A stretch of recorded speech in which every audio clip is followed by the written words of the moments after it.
Padre, en el nombre de Jesús, gracias por tu amor, tu misericordia, tu bondad, tu presencia, Señor. Gracias, Señor, por poder adorarte, Señor, y poder cantar que eres digno de alabar, Señor. Que no hay otro sin igual, Señor. Gracias. Gracias porque nos reunimos a hablar de ti, Señor, a cantarte, a adorarte, a bendecirte, Señor, a crecer en la fe, a tener más entendimiento de ti, Señor. A que, Señor, no salgamos como llegamos, Padre. A que podamos dejar toda carga en tu presencia, Señor. Todo aquello que nos está incomodando, obstaculizando, Señor. Señor, lo dejamos ante ti, Padre. Gracias por tu palabra, por la revelación, Señor. Y gracias por la oportunidad de hablar libremente, Señor, de ti. En el nombre de Jesús, yo te doy gloria y honra. Amén y amén. Aleluya. En mis años universitarios, allá como para la semana pasada o el mes pasado, yo trabajaba con un tasador, ¿verdad? Un tasador de bienes raíces. Y como ustedes saben, la función de un tasador es determinar el precio del mercado de un inmueble, ¿verdad? De un edificio, una casa. Y mayormente yo trabajaba con casas. Y yo recuerdo que yo comencé ahí, en ese lugar, cuando yo estaba en mi cuarto año de high school, y mi función era bien sencilla, era archivar. En ese entonces eran files que eran las comparables, pues porque nada había digitalizado en ese entonces. Y me fueron entrenando poco a poco hasta llegar a la función de visitar propiedades, para poder inspeccionarlas, para poder medirlas, para poder tomar las fotos y todo eso, para determinar el valor del mercado de esa propiedad. Y yo recuerdo que en esa época, cuando yo llegaba a la oficina, me entregaban un paquete de expedientes, ¿verdad? Y me decían, estas son las propiedades que tienes que ver durante los próximos días. Me decían, para esta fecha ya tienen que estar vistas. Y el internet no existía para aquel entonces, así que mucho menos existía el GPS. Y yo tenía la dirección, tenía el pueblo, pero pues para yo poder saber dónde estaban, por mi conocimiento limitado, pues porque yo básicamente solo conocía del área donde me había criado, y a duras penas, requería de mapas. Entonces, había unos mapas que estaban bastante buenos, pero eran unos libros. Y estaba mayormente en la oficina. Entonces tú buscabas la dirección en ese libro y empezabas a buscarla, y lo más que podías hacer era tomarle una fotocopia más o menos a la dirección exacta de la casa, y porque todo lo demás era un aproximado, se llegaba por referencia, porque pues en mi caso yo no tenía un conocimiento pleno del nombre de las urbanizaciones o las comunidades o dónde estaban localizadas. Podría yo creer que estaban en un pueblo cuando en realidad estaban en otro pueblo. Pero lo que era bastante común, aunque no trabajases con una firma de tasación, era tener un mapa en la guantera de tu carro, ¿verdad? Y entonces yo no sé, los que han tenido la oportunidad de ver uno, lo recuerdan, era un mapa que se doblaba en muchos dobleces, y cuando tú lo abrías era un poquito retante porque tú lo abrías y terminaba el medio carro cubierto con el papel y tú tratando de encontrar, especialmente si estabas perdido. Pero era necesario uno tener ese mapa para saber cómo uno podía llegar al destino de una manera ordenada, lógica, y que me permitiera redimir el tiempo, porque si no lo hacía, y las veces que me atreví a aventurarme a no utilizar el mapa, me di cuenta que salí a ver una propiedad en el oeste de la isla, y porque la próxima estaba en el este, y cuando ya terminaba el este me daba cuenta que tenía otra en el oeste, y más de una ocasión, en vez de hacerlo ordenado y hacer todas las del área oeste o área metropolitana o el sur o lo que fuese, pues tenía que guiar de lado a lado porque se me había escapado una propiedad. Entonces, cuando no hacía eso, hacía que la experiencia fuese una estresante, fuese una eficaz y fuese una sobre todo extenuante. Además que gastaba mucha gasolina y yo era un estudiante universitario, así que no podía utilizar todo el dinero que ganaba en la gasolina. Y de nuevo, para evitar pasar por esa misma área en más de una ocasión. Así que yo necesitaba tener una ruta elaborada. Entonces, pensando yo ayer precisamente en esto, yo tenía que hacer unas gestiones el día de ayer y tenía que hacer varias tareas aquí en la casa. Así que yo me planifiqué. Yo dije, bueno, voy a salir, me voy a ir en el auto y voy a salirme en la salida 140, voy a poner gas en el carro, de ahí voy a moverme a Walmart, que está detrás, y de Walmart me voy a ir al UPS Store, que llego allá, entrego el paquete y luego me voy a comprar la comida de los pollos, de las gallinas, de las carnes, y de ahí vengo por el campo y llego a casa. Y en mi mente yo tenía una ruta elaborada de que iba a ser como un círculo grande para completar. Bueno, la verdad es que lo completé todo, excepto que tuve un pequeño percance cuando venía con la comida de los pollos y el heno que cayó en la calle y todo eso, pero eso es otra historia. Lo que quiero decirte es que todos nosotros tenemos que tener una visión clara de hacia dónde nos dirigimos. Y esto es un principio que es cierto para todas las áreas de nuestra vida. Por ejemplo, como familias, debemos de tener claro cuál es nuestra visión familiar, que para algunos puede ser que nuestros hijos tengan una buena educación, para otros puede ser que tener libertad financiera, para otros puede ser que encontrar la pareja adecuada, ¿verdad? O para otros puede ser tener un hogar propio que sea cómodo y cumpla las expectativas o deseos que tienen. Pero esos mismos principios aplican a nosotros como individuos. Nosotros como individuos debemos de tener una ruta definida, especialmente en nuestra fe. Y es importante que nosotros entendamos que esa ruta definida está atada a una visión de vida, una visión de familia, una visión de individuo, una visión con propósito. Porque si nosotros no tenemos una visión hacia dónde nos dirigimos, nosotros nos exponemos a entrar a una zona de peligro, ¿verdad? Porque entra el desorden, entra la distracción y entran otras cosas a nuestra vida que nos sacan de esa visión y misión que nosotros debemos de tener en nuestras vidas. Y los hijos de Dios sin meta, estamos destinados al fracaso espiritual. Y eso es un principio bíblico. Si yo no tengo metas en el Señor, estoy destinado al fracaso espiritual. Entonces, la meta de la Biblia, hablando de meta, es precisamente documentar y dejarnos saber cuál era la misión redentora de Dios. Entonces quedó plasmada ahí cuál era la misión redentora y cómo entró el pecado al mundo y cómo íbamos a ser redimidos y lo que va a acontecer luego de ese evento redentor. Entonces, la visión es que cómo Dios planificó restaurar una relación rota a causa del pecado. Por eso hoy yo quiero hablarte bajo el título Tu misión. Y hablando sobre esto, la Biblia cuenta la historia de un individuo que había entendido cuál era su misión y su visión y todas esas cosas y la tenía muy clara. Aunque no se le dedica un libro entero para documentar su experiencia de vida, creo que a lo sumo se le dedica capítulo y medio para hablar de él. Nos deja saber ese capítulo y medio, hablando de su historia y de su vivencia, que se encontraba activamente cumpliendo aquello que le había sido encomendado y que la Biblia relata que le iba a costar la vida. Aún así estaba enfocado y aún así no titubeó en hacerlo.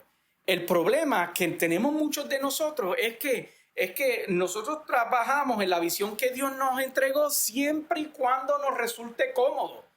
En el momento que se pone incómodo la cosa, en el momento que se pone difícil, comenzamos a cambiar de parecer y comenzamos hasta a dudar, bueno, si realmente fue Dios el que puso esta visión y misión en mi vida o esta meta que yo estoy trabajando, hasta el punto que algunos se rinden en el camino y eso es peligroso.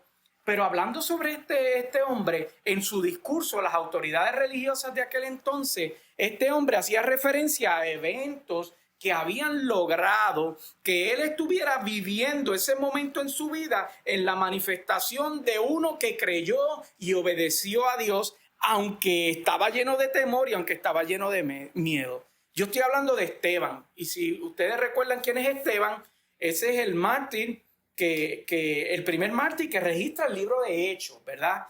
Y entonces él estaba dándole un discurso a las autoridades religiosas al umbral de su muerte, antes de que esas mismas autoridades religiosas lo mataran. Él le estaba dando un discurso.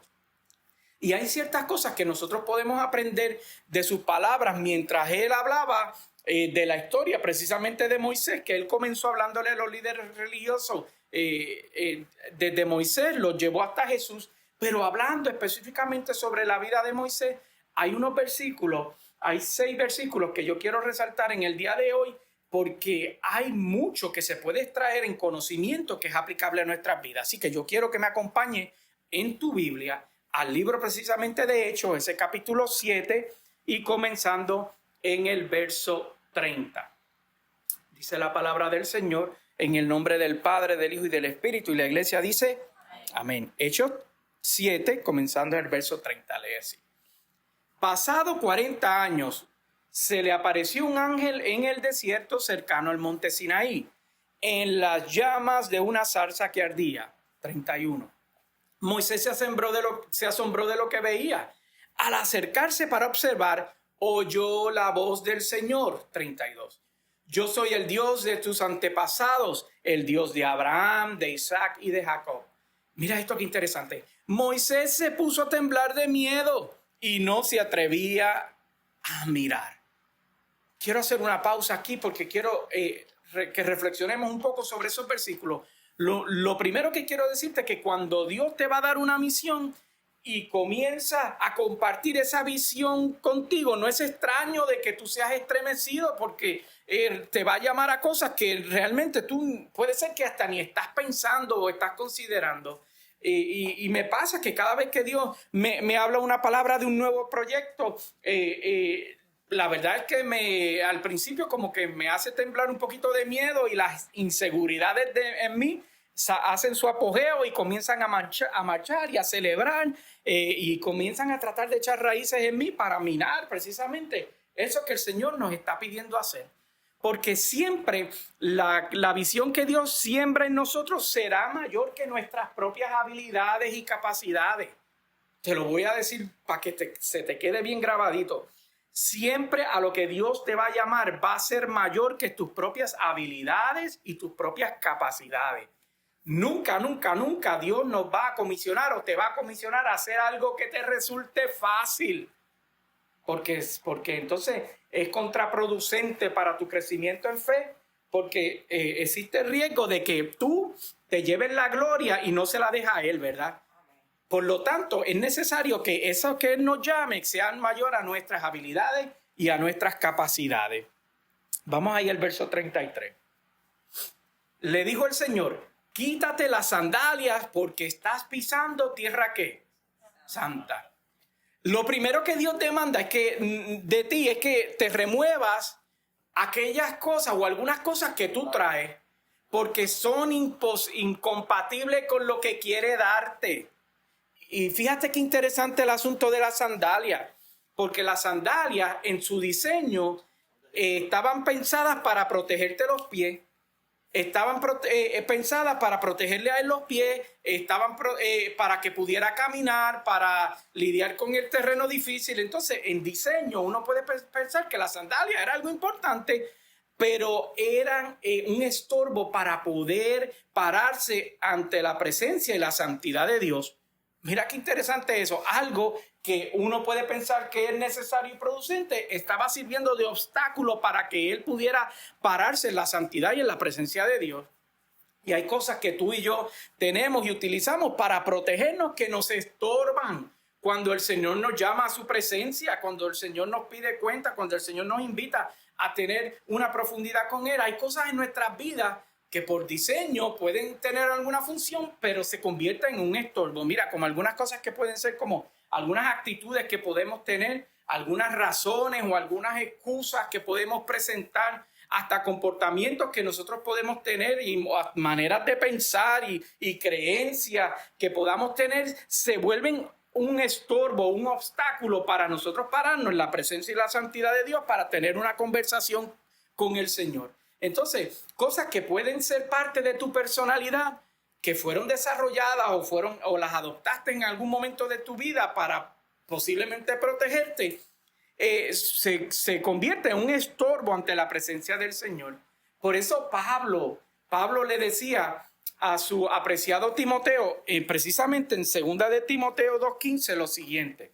2 de Timoteo 2:15 dice lo siguiente: esfuérzate. Y yo quiero resaltar esa palabra: esfuérzate, esfuérzate, esfuérzate por presentarte a Dios aprobado, como obrero que no tiene de qué avergonzarse y que interpreta rectamente la palabra de verdad. Entonces, yo te pregunto en el día de hoy, si te toca presentarte cara a cara con Dios, ¿te presentarías como una persona aprobada? ¿O tendrías que hacer ajustes a tu vida para poder presentarte tal y como Pablo le está diciendo a Timoteo, que esto requiere un esfuerzo más allá de tus capacidades y tus comodidades? Requiere un esfuerzo para uno poder presentarse a Dios aprobado. Entonces, volvamos allá a Esteban. Esteban, allá en el libro de Hechos, capítulo 7, en el verso 34, continúa diciendo lo siguiente: ciertamente he visto la opresión que sufre mi pueblo en Egipto. Los he escuchado quejarse, así que he descendido para librarlos. Mira esto lo interesante: ahora ven y te enviaré de vuelta a Egipto. Mira lo interesante de esto. Le dijo la misión y luego, ¿qué hizo? Lo envió. Tal y como va a hacer con tu vida, tal y como hace con mi vida, tal y como hace con nosotros. Te habla de la visión y la misión que te está comisionando. Entonces, ahora que estamos al umbral de que se acabe el año, que este año ya se está acabando, que uno mira para atrás y dice, ¿qué pasó con el año? Ayer empezó y ya hoy se está acabando. ¿Cómo vas con la misión que Dios te ha dado en tu vida? ¿Cómo vas con esa misión que Dios te ha dado? ¿Estás más cerca de lograrla o te distrajiste durante el año y dejaste de trabajar para alcanzarla? Verso 35 dice: a este mismo Moisés, a quien habían rechazado, diciéndole, ¿y quién te nombró gobernante y juez? Dios lo envió para ser gobernante y libertador mediante el poder del ángel que se le apareció en la zarza. 36. Él lo sacó de Egipto haciendo prodigios y señales milagrosas, tanto en la tierra de Egipto como en el Mar Rojo y en el desierto durante 40 años. Entonces, ¿qué es lo que dice aquí? Que les recordó que puede ser que hayan algunos que no crean en la misión que Dios te encomienda o en la visión que Dios te da, pero lo que te toca a ti es enfocarte que a su debido tiempo el Señor va a poner todas las cosas en su lugar.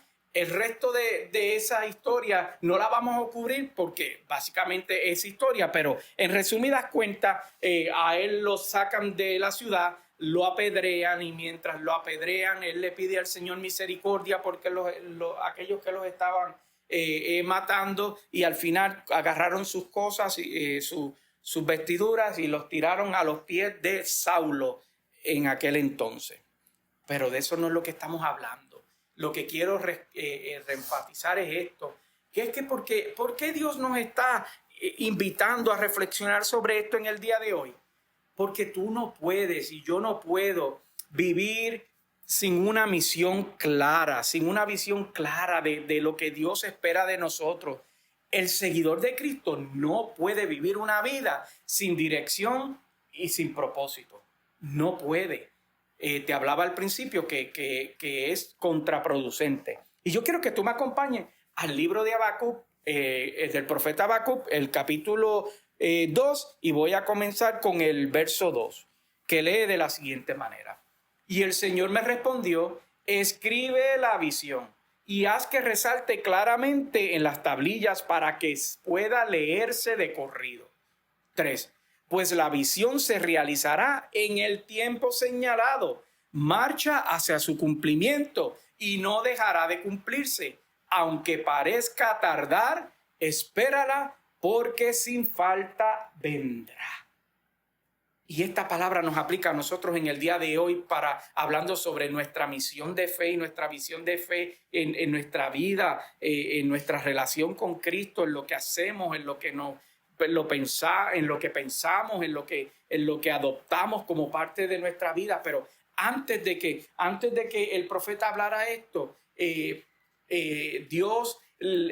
antes de que Dios le diera la respuesta, debo decir que le dio a través de esta porción de esta escritura del profeta, me gustaría que vayamos al versículo 1 de ese mismo capítulo, cuando dice: me mantendré alerta, me apostaré en los terraplenes, estaré pendiente de lo que me diga, de su respuesta a mi reclamo. El profeta no podía tener una visión clara si no estaba alerta, y es lo que él mismo nos invita a hacer. Mira, tienes que estar alerta, tienes que estar enfocado, tienes que estar pendiente para poder afinar tus sentidos espirituales, para poder escuchar la voz de Dios.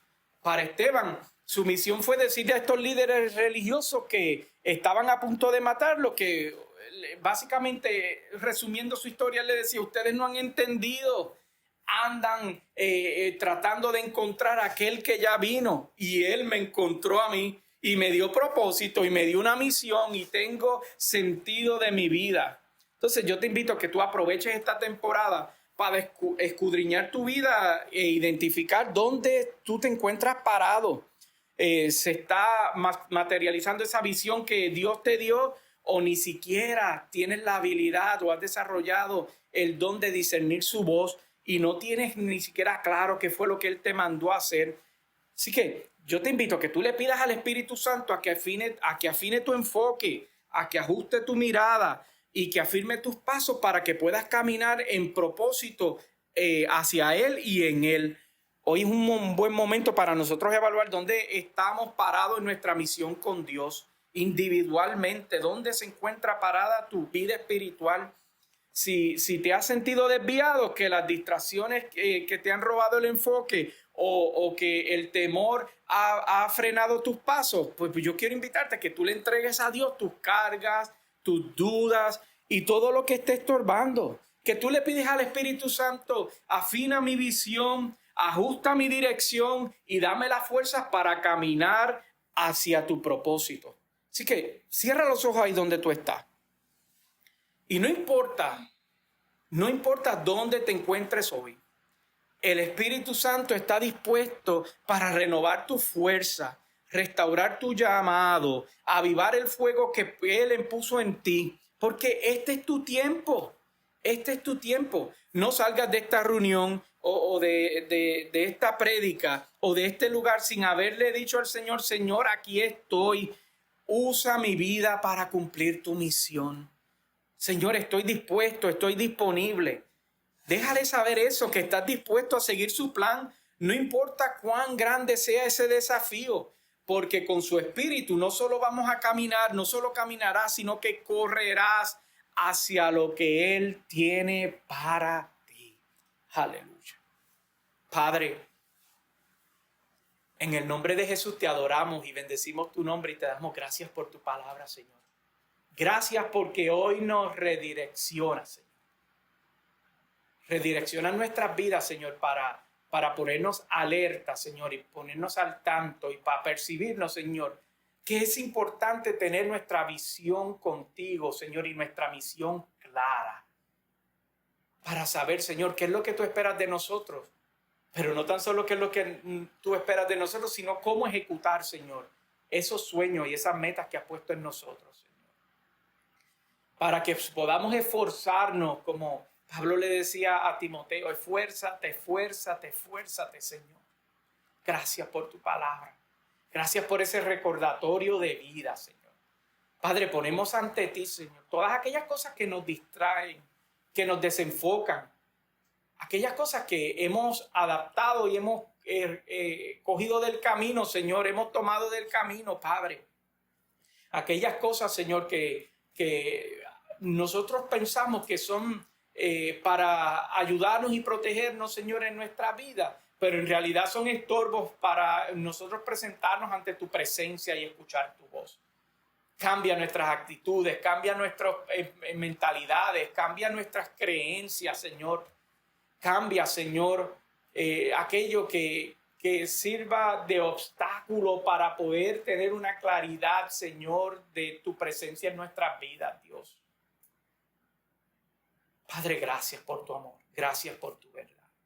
Y gracias por la oportunidad, Señor, de venir ante ti confiado de que tú has de hacer. Espíritu de Dios, gracias, gracias, gracias por hablar una vez más a nuestras vidas, Señor. Y por invitarnos a crecer en ti. Por Jesús te damos gracias. Amén y amén. Aleluya. Gloria sea el nombre del Señor.